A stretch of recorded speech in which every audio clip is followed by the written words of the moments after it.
Umalma ang Beijing kasunod ng maling interpretasyon raw ng Estados Unidos kaugnay sa bagong polisiya nito na pagbebenta ng mga teknolohiya na ginagamit sa digmaan.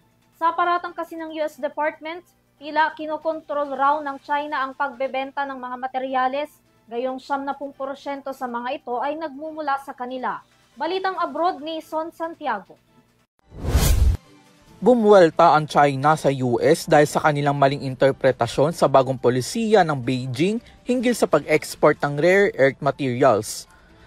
Ayon sa China Ministry of Commerce spokesperson nitong Webes, inexaggerate umano ng Washington ng kanilang bagong regulasyon na nagdulot ng kalituhan at pangamba.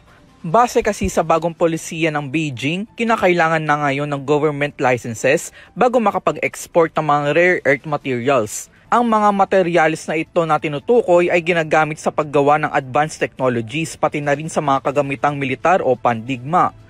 Ayon sa international reports, mahigit 70% ng processed rare earth materials sa buong mundo ay nagmumula sa China.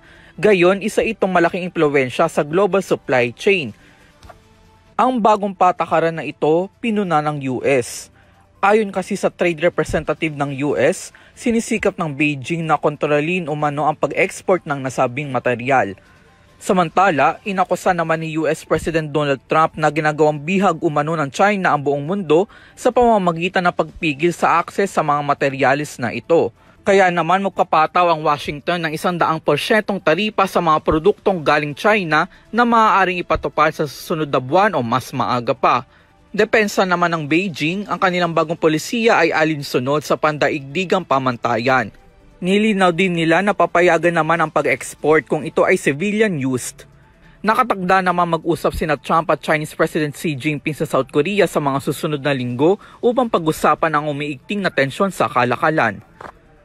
Para sa EuroTV News, ako si Son Santiago, sumasaludo sa bawat Pilipino.